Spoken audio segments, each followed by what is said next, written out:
မင်္ဂလာပါအားလုံးပဲမင်္ဂလာပါကျွန်တော်ဒီမှန်လေးကိုလာပြီးတော့ဖြည့်ပေးချင်ပါတယ်ခင်ဗျာဆိုတော့သူမိဟာလီက9ပါးတီလာကကျိုးပေါက်တက်တယ်တနနကုံကကျိုးပေါက်တက်လာတယ်ဆိုတော့ဒီမေကွန်းကတက်တော်ကိုလဲခြင်းစရာကြီးနော်သူပဲမမေးတတ်တာလားဘယ်လိုလဲတော့မသိဘူးဆိုတော့မေကွန်းကအရန်ကောင်းပါတယ်မေကွန်းလေးပါနော်အခုလိုမေကွန်းမေးပေးတဲ့အကိုကြီးကျေးဇူးရမ်းမဲ့တင်ပါတယ်ဒါကိုကျွန်တော်ဖြည့်ပေးလိုက်ပါမယ်ခင်ဗျဆိုတော့ကျွန်တော်အရင်ဆုံးဒါအောင်မရှင်းပြပေးခင်မှာအတုံးလုံးလေးသုံးလို့ရအောင်ကျွန်တော်အကြံပေးမယ်နော်အဲ့ဒါဘာလဲဆိုလို့ရှိရင်တီလာနဲ့ယရနာ၃ပါးတကယ်တော့ဒီတီလာကျိုးပေါက်တယ်ဆိုတာမရှိဘူးခင်ဗျယရနာ၃ပါးလဲကျိုးပေါက်တယ်ဆိုတာမရှိဘူးသူကဘာရှိလဲဆိုလို့ရှိရင်ပြက်တာပဲရှိတာပြက်တယ်ဆိုတာက2မျိုးရှိတယ်အပီးတိုင်းပြက်တာနဲ့ယာယီပြက်တာနဲ့ဒီလိုမျိုးပဲရှိတယ်เนาะအဲ့တော့ကျွန်တော်တို့ကသုံးမယ်ဆိုလို့ရှိရင်တီလာပြက်သွားပြီလားတီလာပြက်တက်လားယရနာ၃ပါးပြက်တက်လားယရနာ၃ပါးပြက်တယ်ဒီလိုမျိုးပြက်တယ်လို့ပဲသုံးသင့်တယ်เนาะကျိုးပေါက်တယ်ဆိုတာကကျွန်တော်တို့လဲခြင်းစရာကြီးမျက်စိလဲခြင်းစရာကြီးเนาะဆိုထားပါတော့ဆိုတော့အကိုကြီးယရနာ၃ပါးလည်းပြက်တက်ပါတယ်ခင်ဗျနော်ဆိုတော့ဒီယရနာ၃ပါးပြက်ခြင်းအကြောင်း2ပါးကိုစာပေမှာ2မျိုးဖော်ပြထားပါတယ်ဒါကအပီးတိုင်ပြက်တာပေါ့ပြီးရင်ကျွန်တော်ယာယီပြက်တာကိုကျွန်တော်တို့ရှင်းပြပေးမယ်ဆိုတော့ကျွန်တော်အရင်ဆုံးအပီးတိုင်ပြက်တာတာဝဇ္ဇဗေဒဖျားတရားတန်ခါယရနာ၃ပါးမှလွဲ၍မကိုးကွယ်သင်မကိုးကွယ်ထိုက်သည်များအားကိုးကွယ်စီးကက်လျင်တဲ့ယရနာ၃ပါးပြက်ပါတယ်တဲ့ဒါတစ်မျိုးပြီးရင်အနာဝဇ္ဇဒုက္ခဝိပါကဗေဒသေလွန်သောကြောင့်အပြစ်မရှိသောယရနာ၃ပါးပြက်ပါတယ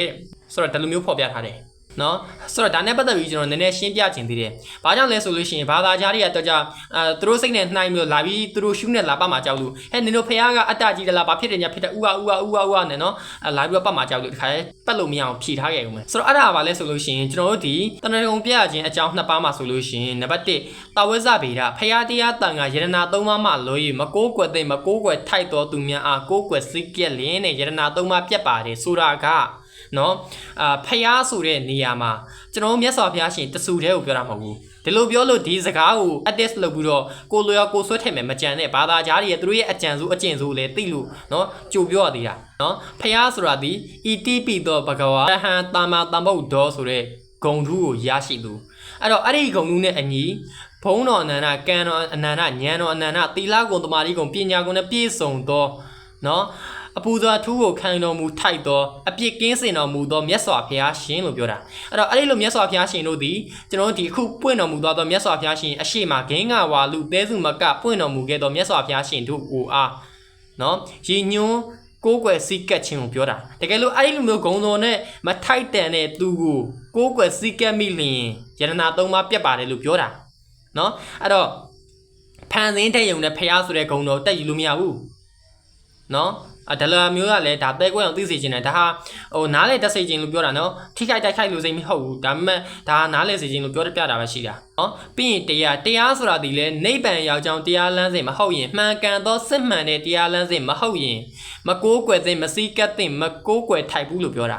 တကယ်လို့အဲ့ဒီလိုမျိုးမှန်ကန်တဲ့စစ်မှန်တဲ့တရားလမ်းစဉ်မဟုတ်တာကိုကိုးကွယ်စည်းကပ်မိရင်ယရနာ၃ပါးပြတ်တယ်နော်ဒါတကြောင်ဆိုတော့ပြီးရင်တန်ခါဆိုဒီမှာလဲကျွန်တော်တို့တန်ခါကုံတော်9ပါးနဲ့ကိုက်ညီသောတန်ခါတော့နော်ပြီးရင်စာတတ်ပေတတ်သီလကုံတမာရီကုံပညာကုံနဲ့ပြည့်စုံသောဆရာတော်တန်ခါတော်ထေကြီးဝါကြီးတန်ခါတော်များဒီလိုမျိုးတန်ခါတော်များကိုကိုးကွယ်စိတ်ကတင်နဲ့ကိုးကွယ်စိတ်ကထိုက်တယ်အဲ့လိုမျိုးမဟုတ်ဘဲနဲ့စီးပြက်ကံပြနေခြင်းတလို့နေဖြစ်ခြင်းတလို့ဖြစ်ပြက်စီးနေပြီးတော့မှနော်မိစ္ဆာဒိဋ္ဌိအယူဖုံးနေတဲ့သူတွေဆိုလို့ရှိရင်ဒါလုံးဝမကိုးကွယ်တင်မကိုးကွယ်ထိုက်မစိကက်ထိုက်ဘူးလို့ပြောတာအဲ့လိုမျိုးဒီမကိုးကွယ်တဲ့မကိုးကွယ်ထိုင်မစိကက်ထိုက်သူများအိုကိုးကွယ်စိကက်မိရင်ယရနာ၃ပါးပြတ်တယ်လို့ပြောတာဆိုတော့ပြီးရင်ကျွန်တော်တို့ယာယီယရနာ၃ပါးပြတ်ခြင်းအဲ့ဒါကဘာလဲဆိုလို့ရှိရင်မိစ္ဆာဒိဋ္ဌိအယူဖုံးလွှမ်းပြီးတော့မှမတ်တက်အပ်တဲ့ပညာတွေတက်သွားတဲ့သူယရနာ၃ပါးပြတ်တယ်လို့ပြောတာတနည်းအားဖြင့်ပြောရင်အောက်လန်းတို့ဒီလိုမျိုးပုံကူမျိုးတွေဒါယရနာ၃ပါးပြတ်သွားပြီဘာလို့ဆိုလို့ရှိရင်တို့ကျွန်တော်တို့သိရတဲ့လောက်ဆိုလို့ရှိရင်ဖွားမှာဖျားရုပ်ပုံထိုးတော့မှဒါမတက်အပ်တဲ့ပညာတွေကိုသင်လိုက်တဲ့အခါမှာယရနာ၃ပါးပြတ်သွားတယ်ဒါတစ်မျိုးနောက်တစ်မျိုးကကြတော့ရှေ့ဆောင်လမ်းပြဆရာညံ့လို့နော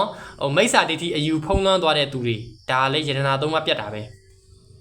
ပြီးရင်ကိုယ့်ရဲ့ညံလေးတစ်ထွာတမလောက်လေးနဲ့သေချာမလေးလာမစင်စားပဲနဲ့မိစ္ဆာဒိဋ္ဌိအယူကိုမတရားဇွတ်တွေနော်ခေါင်းနဲ့ရိုက်ထည့်သွားတဲ့သူဒါလည်းယာယီပြတ်တာပဲနော်ဆိုတော့ဒါနဲ့ပတ်သက်ပြီးကျွန်တော်ဘာလို့သွားသတိရလိုက်လဲဆိုလို့ရှိရင်ကျွန်တော်တို့ဒီကဘာမှာ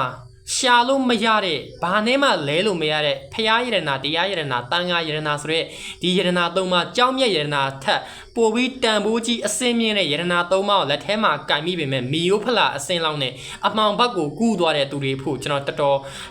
ဟာတာလက်လုံးမိတယ်လို့သူတို့ရဲ့ဖြစ်ကိုလည်းကျွန်တော်တော်တော်တန်နှားမိတယ်ဆိုတော့ကျွန်တော်ဒီလိုပြောလို့အဲ့ဒီအမှောင်ဘက်ကိုရောက်သွားတဲ့သူတွေရှက်ရမ်းရမ်းပြီးကျွန်တော်လာဟောင်လိုက်မယ်ဒါပေမဲ့ဒါဟာဟောင်ဝင်မဲ့လေအမှန်တရားပဲသူတို့ရဲ့ညံတိန်ညံနေမှုဟာဘာနဲ့မှနှိုင်းလို့မရတော့ဘူးဘာဖြစ်လို့လဲဆိုလို့ရှိရင်ဒီဖျားရတနာတရားရတနာတန်ခါရတနာဆိုတာဒီကဘာတွေမဟုတ်ဘူးနောင်လာမဲ့ကဘာတွေပါရှာဘယ်ကဘာမှဒီရတနာလောက်စစ်တဲ့ရတနာမရှာတွေ့မှာမဟုတ်ဘူးအဲ့တော့အဲ့ဒီလိုတန်ဖိုးကြီးပြီးအစင်းမင်းတဲ့ရတနာကိုကိုယ့်လက်ထဲမှာရထားတာတောင်မှအဲ့ဒီရတနာကိုဘလို့လှပအောင်ပုံသွင်းမလဲဆိုတာမစင်စားဘူးအဲ့ဒီရတနာတုံးကြီးကိုရထားတာမှဒီရတနာကိုလှုပ်ပစ်ထားခဲ့ပြီးတော့အမှောင်ထဲကိုရောက်သွားတယ်မိစ္ဆာတတိအယူတွေဖုံးသွားတယ်သွားပြီအဲ့မှလည်းလမ်းဆုံးသေးပြီလေအဲ့ဒီအမှောင်ထဲမှာနေတော့တတန်တရားလုံးမနေတော့အဲ့အမှောင်ထဲမှာနော်ဒါရှင်းရှင်းလေးပဲဒီမှာရှေ့ဆောင်လမ်းပြအလင်းပြပေးနေတဲ့ယတနာတုံးအလွန်ကိုတန်ဖိုးကြီးပြီးလင်းထိန်လှတဲ့ယတနာတုံးလက်ထဲမှာရထားတာတောင်မှအဲ့ဒီယတနာကိုဘလို့လှပအောင်ဘလို့ပုံသွင်းမလဲဒီယတနာလမ်းပြတဲ့နောက်ကိုငါတို့ဘလို့လိုက်မလဲဒီလိုမျိုးမစင်စားဘူးအဲ့လိုမျိုးမတွေးခေါ်ဘူးအဲ့ဒါကိုဘာလုပ်လဲဆိုတော့အဲ့ဒီလိုတန်ဖိုးကြီးတဲ့ယတနာတုံးကြီးကိုလှုပ်ပြထားခဲ့ပြီးတော့နော်ဘာမှတန်ဖိုးမရှိတဲ့ဟိုအမှောင်ထဲမှာရှိနေတဲ့ကြောက်စတဲ့ခဲကိုသွားပြီးတော့ကောက်တယ်ကဲကောင်းသေးလားကောင်းလိုက်တဲ့အတွေးခေါ်ဟမ်သူတို့အဲ့လိုမျိုးသွားလို့တာဟာဒါတော်တော်လို့ညံတိန်ညံတယ်လို့ပဲကျွန်တော်ထင်တယ်ဒါဟာဟိုလိုပဲမသူတို့တနာသောစိတ်နဲ့ဂိယူနာစိတ်နဲ့ကျွန်တော်ပြောလိုက်တာလည်းဖြစ်တယ်ခါကြတော့လည်းဂိယူနာစိတ်နဲ့လှောင်မိသလိုဖြစ်သွားတာပါအဲ့တော့လည်း sorry ပါနော်သူတို့တွေဘယ်လောက်ထိပိန်းကြလဲဆိုလို့ရှိရင်ပြောပြအောင်မယ်သူတို့ထက်အလွန်ကိုဉာဏ်ပညာကြီးမြတ်ပါတယ်ဆိုတော့ဟိုသိပ္ပံပညာရှင်များသိပ္ပံပညာရှင်တွေရဲ့နောက်ဆုံးအတည်ပြုချက်ကဘာလဲဆိုလို့ရှိရင်တကယ်လို့တဲ့မဖြစ်မနေဘာသာတရားတစ်ခုခုကိုကိုးကွယ်ရတော့မယ်စီးကပ်ရတော့မယ်ဆိုလို့ရှိရင်တဲ့ဗုဒ္ဓဘာသာပဲရွေးမယ်ဆိုပြီးဗုဒ္ဓဘာသာကိုအတည်ပြုသွားတယ်ကဲဘလောက်တော့မှအားရစရာကောင်းတယ်ဒါဟိုတချို့အဲ့ဒီဗာလဲအမှောင်ထဲမှာရှိတဲ့ကြောက်စရစ်ကိုပြေးကောက်တဲ့မိစ္ဆာဒိဋ္ဌိအယူဖုံးနေတဲ့သူများသိဖို့ဒါအလင်းပြပြလိုက်တာအဲ့တော့ကျွန်တော်တို့ဟာဘလောက်ထိနောင်နာရစရာကောင်းလဲကိုရထားတဲ့ယတနာတန်ဖိုးကြီးလာတဲ့အလုံးကိုထိန်လင်းတောက်ပြောင်တဲ့ယတနာကိုရထားတာကမှအဲ့ဒီယတနာကိုစွန့်ပစ်ထားခဲ့ပြီးတော့ဟိုမစွန့်မပုတ်ဟိုဗာလဲဟိုအမှောင်ထဲမှာရှိတဲ့လမ်းဘေးကြောက်စရစ်ခဲသွားကောက်တဲ့ငပေါ်များသိဖို့เนาะဒါကိုကျွန်တော်အလင်းပြပြလိုက်တာမျက်စိဖွင့်နားဖွင့်နိုင်အောင်အလင်းပြပြလိုက်တာကျွန်တော်ဒီလိုမျိုးပြောလို့ကျွန်တော်ဟိုလာဟောင်းမှမစင်းစားနဲ့ဒါဟာအမှန်တရားပဲလာဟောင်းလဲမောယုံပဲဝဲရှိမှာကျွန်တော်ဘက်ကဘာမှပြန်တုတ်ပြန်တော့မှာမဟုတ်ဘူးခင်ဗျဆိုတော့ဒီအတွက်ကြောင့်မလို့ကျွန်တော်ဒီမန့်နေတဲ့ဒါလမ်းကြုံလို့ဟိုအလင်းပြပြလိုက်တာမျက်စိဖွင့်နားဖွင့်ပြလိုက်တာသူတို့ပေါ်နေပိန်းနေမှန်းသိလို့နော်အဲ့တော့မပေါ်အောင်မပိန်းအောင်ကျွန်တော်မျက်စိဖွင့်နားဖွင့်ပြလိုက်တာဆိုတော့အဲ့တော့ကျွန်တော်တို့ဒီရတနာသုံးပါးကပြတ်တတ်ပါတယ်ပြတ်တတ်တဲ့အကြောင်းနှစ်မျိုးကိုဒါစောစောကကျွန်တော်ဖော်ပြသွားပါတယ်တာဝေဇဗေဒဖရာတရားတန်ခါရတနာသုံးပါးမှလွဲ၍မကိုးကွယ်တဲ့မကိုးကွယ်ထိုက်ပြီးများကိုးကွယ်စိတ်ကက်လင်းတဲ့ရတနာသုံးပါးပြတ်ပါတယ်တဲ့ဒါတကြောင်ပြီးရင်အနာဝဇဒုက္ခဝိပါကဗေဒပေလွန်သောကြောင့်အပြစ်မရှိသောရတနာသုံးပါးပြတ်ပါတယ်တဲ့ဒီလိုမျိုးဖော်ပြထားပါတယ်ခင်ဗျာအဲ့တော့ကျွန်တော်တို့ရတနာသုံးပါးမပြတ်အောင်ဘယ်လိုစောင့်ထိန်ကြမလဲဒါတော့ကိုပဲချိန်ကြဆိုတော့တေချာခုကကျွန်တော်လက်ထဲမှာရနေတဲ့ယတနာတုံးဟာပါရိပတ်ချက်ယတနာမဟုတ်တော့ဒီကဘာတွေမဟုတ်နောက်ကဘာတွေမှာရှာဒီယတနာထက်တန်ဖို့ကြည့်တဲ့ယတနာဘယ်မှရှာလို့မတွေ့ဘူးဒါကိုကျွန်တော်ရဲကြီးအာမခံရဲတုံးပေါ်ဇက်တင်ပြီးတော့အာမခံရဲတယ်အဲ့တော့ကိုရနေတဲ့ယတနာကိုပုံလှအောင်ပို့ပြီးတန်ဖို့ကြီးအောင်ပို့ပြီးတော့အရေးသွေးမြင့်အောင်ပုံသွင်းဖို့ပဲလိုတယ်ပုံသွင်းတတ်ဖို့ပဲလိုတယ်အဲ့ပုံသွင်းတတ်တယ်ဆိုတာလေအားစိုက်စရာမလိုကျွန်တော်ရဲ့ညံနဲ့ပုံသွင်းမှုတည်းရတယ်โอเคဆိုတော့ကျေးဇူးတင်ပါတယ်ခင်ဗျာ